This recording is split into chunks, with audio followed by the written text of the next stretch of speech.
Channel మా చిన్న ప్రపంచం. ఈరోజు మనం దట్టమైన అడవుల మధ్య ఉన్న శివాలయం చూద్దాం రండి. ప్రకృతి ఒడిలో వెలసిన అద్భుత ఆధ్యాత్మిక నిధి రంప శివాలయం.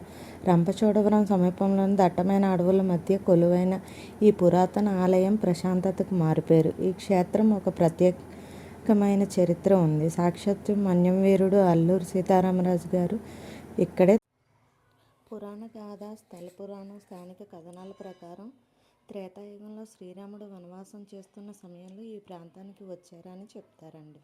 రాముడు ఇక్కడ శివలింగాన్ని ప్రతిష్ఠించి పూజలు చేశాడని, అందుకే ఈ ప్రాంతాన్ని రామపాదం అనే పేరు వచ్చింది. కాలక్రమేణా రంపగా మారిందని ఈ శివాలయాన్ని రంప శివాలయం అంటారు.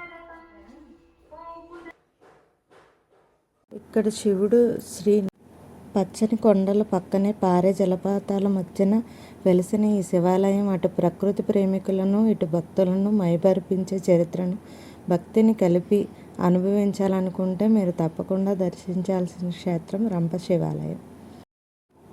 ఈ ఆలయ నిర్మాణం 11వ శతాబ్దం మధ్యకాలానికి చెందిన చరిత్రకారుల అంచనా అండి. శిల్పకళ ఆలయం నిర్మాణం బాదామి చాళుక్యులు లేదా వెంగి చాళుక్యుల నిర్మాణ శైలిని పోలి ఉంటుంది. రాతితో నిర్మించిన ఈ ఆలయం స్తంభాలపై అందమైన శిల్పకళ కనిపిస్తుంది. స్వయంభూ లింగం. ఇక్కడ లింగం ప్రకృతి సిద్ధంగా ఏర్పడింది భక్తులు నమ్ముతారు. ప్రకృతి ఒడిలో ఇదేదో మామూలు టెంపుల్ అనుకోకండి.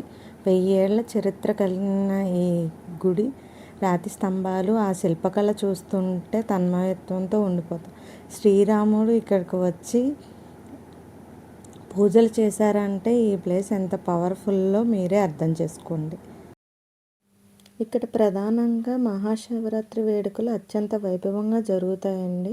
చుట్టుపక్కల గ్రామాల నుంచే కాకుండా రాష్ట్రం నలుమూలల నుంచి భక్తులు వస్తారండి. కార్తీక మాసం కూడా ఇక్కడ చాలా బాగా జరుగుతుంది. వనభోజనాలు మరియు ప్రత్యేక పూజల కోసం పర్యాటకులు, భక్తులు పెద్ద సంఖ్యలో ఇక్కడికి వస్తారండి, పర్యటిస్తారండి ఈ దేవాలయాన్ని. ఈ దేవాలయం సమ్మర్లో వస్తే చాలా బాగుంటుంది. పక్కనే దేవాలయాన్ని ఆనుకుని ఒక వాటర్ ఫాల్ కూడా ఉందండి, రంప వాటర్ ఫాల్. అది చూద్దాం పదండి. ఆలయానికి సమీపంలో సుప్రసిద్ధమైన రంప జలపాతం ఉందండి. ఈ జలపాతంలో నీరు ఔషధ గుణాలు కలిగి ఉంటాయని పర్యాటకుల నమ్మకం. ఏటా చాలామంది పర్యాటకులు ఇక్కడికి వస్తారండి. మీకు పాతకాలపు గుళ్ళు, అడవులు మరియు ట్రెక్కింగ్ అంటే ఇష్టమైతే వెంటనే మా ఛానల్ ఫాలో అవ్వండి. మా ఛానల్లో ఇలాంటి వీడియోస్ మరెన్నో చూపిస్తాము.